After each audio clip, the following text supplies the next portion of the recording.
Hello again, everybody! Zak Atak is here with the Atakline for Monday, November the 5th, 2012. Hope everyone had a great weekend. Of course, reminder to make sure your clocks are set back now. Dance Jimmy's time is over. But, anyway, on to the news, starting with me, DJ Zak Atak News. I accomplished something I thought I would never do. Last year I did a total of 99 shows. That's the entire year. 99. New Year's Eve was a 99th show. I was this close to get to do 100 gigs in 2011. Well, this year I already broke it. I broke gig 100. Even before Thanksgiving I got to make it. So I just did gig 100 this past Friday at the Wilmington High School after-school event for the freshmen. I was like at the crow's nest, as I call it, on top of the gym. If you haven't been in the gym, I DJ basketball, which I will again this season. I haven't been to the gym since, I think, March for the last basketball game. And they remodeled it. They got a new floor, a new scoreboard. It looks pretty cool. And being on the show was okay. I was basically getting ready to have the 100th show.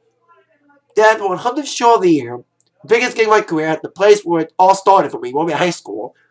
Being back with music, that's where I started. Being back with music. And it was an okay show, but what made up for was gig 101 later on that evening at the Poor Man's Yacht Club 50th Annual Commodores Ball. I've done 2 other yacht clubs this year, Huron Point and Bayside. Now I got a new yacht club to do, Poor Man.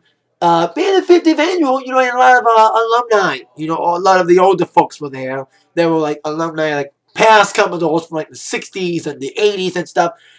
It was an okay show. Actually, it was a very good, surprising show. Mostly disco and doo-wop because they were old. So the doo-wop slow stuff worked pretty well. Disco worked. Maroon 5 did not work, but Adele did. So that was weird. I didn't play much new after Maroon failed. Even country worked a little. But it was a decent show. 2 decent shows, gig 100 and 101 over the weekend. Thank my loyal fan base, the Attack Army, and everyone who supports me, DJ Zak Atak, for the never-ending love and support that got me to this point. So thank you. Gigs 102 and 103 will be this weekend, this Friday at the Westview Orchards Staff Party. And I'll be DJing alongside Carmen Holland from Channel 4. She'll be at an event. I'll be disc jockey this Saturday at the Lions Hearing Center event. So I can't wait to do that. Now, on with the entertainment news of the day. Starting with your number 1 movie. Yes, despite the aftermath of Sandy still rocking the nation, an impressive showing for the animated movie Wreck-It Ralph. I won some free swag. I got a couple free shirts and a button for Wreck-It Ralph. So Ralph got voted in, as this button would say, Vote Ralph 2012. Well, Ralph got voted in to the number 1 movie in America with, like I said, despite Sandy's aftermath, taking away half the box office money, still an impressive showing with $49 million for its first week. Decent. And also Flight, the movie with Denzel Washington, debuted number 2 at $24 million. But Ralph whacked the charts, but Ralph won't be number 1 for long, as we kicked off next week by James Bond, called Skyfall, set to debut next week at number 1. As I mentioned, the hurricane, superstorm, whatever you want to call it, Sandy, ravaged the East Coast this past week. Of course, everyone's still recovering slowly but surely. And what happens when there's a big tragedy? Fundraisers and charity concerts galore. The first of which took place this past Friday, just 4 days shy from the events. After the events of Sandy, NBC and their associated networks, NBC, CNBC, Sci-Fi, USA, blah, blah, blah, blah, blah, they aired a telethon this past Friday, which included various New York and New Jersey people, including Bruce Springsteen, got a new show today, and also John Bon Jovi, Aerosmith, who performed a free concert today in Boston to promote their new album coming out tomorrow. Also Christina Aguilera, Billy Joel, among many others. And according to a press release, that event this past Friday, which also included Mary J. Blige and Jimmy Fallon, made $23 million in contributions to the Red Cross that was collected over the course of 4 hours via text, phone, and online. The Red Cross released a statement about that, saying we're incredibly grateful and humbled by the outpouring of support for those who are suffering as a result of Superstorm Sandy. A preliminary results of nearly $23 million raised are an extraordinary example of how the American people put together in times of disaster. So that concert took place over the weekend, but now MTV is announcing theirs. Of course, one of the big places destroyed by Hurricane Sandy was the Jersey Shore, the namesake of the most popular show, which is, of course, ending the Jersey Shore. Well, since MTV is not only supporting the Jersey Shore, but of course, they are a New York-based channel, MTV's announced their own telethon called Saving the Shore. It will be Restore the Shore. It will be airing on November 15th. It will be hosted by the Jersey Shore cast, and other celebrity guests. Unlike the other Hurricane Sandy fundraiser, which basically surrounding the entire New Jersey area, this is specifically focused primarily on providing relief to Seashore Heights. The town and its residents have been nothing but gracious over the years, of course, because of MTV's support with them. Now it's time to return their kindness and generosity. It'll be filmed, of course, in the Times Square studio. There'll be more info on the event, but as of right now, this fundraiser for a lot of charities benefiting the Jersey Shore area will air on November 15th, I'm guessing around 8 or 9 o'clock. So we'll probably find out more information, including more guests for this special. Of course, 3 days after that event, November 18th, will be two things. Survivor Series, we'll talk about soon when we get to our wall preview for the night. And also, the American Music Awards. Of course, American Music Awards have been adding performers left and right, including on a commercial, but now they announced a couple more performers today, including Justin Bieber, Usher, Kesha, and No Doubt. And I also saw a commercial that says that, although it's not officially confirmed by the AMAs yet, the commercial are also saying that Psy will also be performing. Mr. Gangnam Style himself is rumored to be performing the AMAs as well. Like I said, not officially confirmed by the AMAs yet, but it's in a commercial. I think I saw Justin in a commercial too. Then it was announced today. So it's Justin, Usher, Kesha confirming for AMAs. Psy is a rumor. So there you go. Speaking of award shows, this past Thursday night was the CMA Awards, which is why I didn't make an Impact review this past Thursday because I was watching the CMAs for recording. But it was a big night for the power couple of country, Miranda Lambert and specifically her husband, Blake Shelton. Both Miranda and Blake retained the Male and Female Vocalist of the Year honors, and they also won together the Song of the Year for over a year. They were the fourth couple nominated, but the first couple ever to win Song of the Year. So with that, Miranda and Blake both won 2 each. Well, actually, Blake won 3. Blake pulled a surprising upset, and it shocked me, by winning the Entertainer of the Year. I was stunned. And I like Blake. You know, I saw him in concert open up for Blake, open up for Trace Atkins when Some Beach was coming out and stuff, and this is before The Voice, and he was pretty good. You know, he's been a big ambassador for country with The Voice, 4 number ones on country. So indeed, he did deserve this award. At least Taylor Swift didn't win it. Also big winners, Little Big Town getting also big upsets, beating Eric Church for Single of the Year. I thought Springsteen was going to win Single of the Year and song too, but Single of the Year went to Pontoon. And also Little Big Town ended the streak of Lady Antebellum by beating him for the Vocal Group of the Year award. Sugar Land also ended their streak at the CMAs as the duo that beat them for vocal duo at the ACMs, but not televised. This time it was. Thompson Square won Best Duo at the CMAs. So 2 streaks were broken.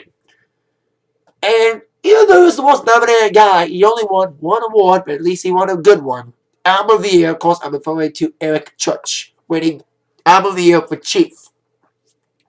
Congrats to him. Also, Video of the Year went to Toby Keith, who had Solo Cup. He wasn't there because he hates those award shows. They don't respect him, damn white. And also, Vocal Event of the Year went to Tim and Kenny for Feel Like a Rockstar. So congrats to all the winners. There was some decent performances in there. Carrie and Brad once again funny as usual. Can't wait to next year. Speaking of ABC shows, on with my little review of Modern Family. Modern Family aired this past Wednesday, and it was a pretty good one. Probably, in my opinion, one of my favorite episodes thus far this season thus far, besides the Halloween episode. The last two episodes were great. The Halloween episode was great. This yard sale episode was funny as hell. Some great moments. Everyone was hiding secrets with Glory hiding the fact she was a ventriloquist. Phil hiding the fact he was afraid of motorcycles and riding one and getting stuck. So great things with that episode. And this week's episode should be another good one with I'm reading the description that Haley's getting arrested. So should be very intriguing episode of Modern Family this upcoming Wednesday on ABC. Should be very funny. Now, on the sports, I've been gigging a lot at Westbury Orchard, so I finally got to see football this past yesterday, and it was a great day for football for me. Lions beat the crap out of the Jacksonville Jaguars, which I was happy about. But we're more happy. The Bears, 7-1, baby. Go Bears, baby. Yeah, they destroyed the Tennessee Titans 51 to 12 or something. Big victory for the Bears. And also the icing on the cake.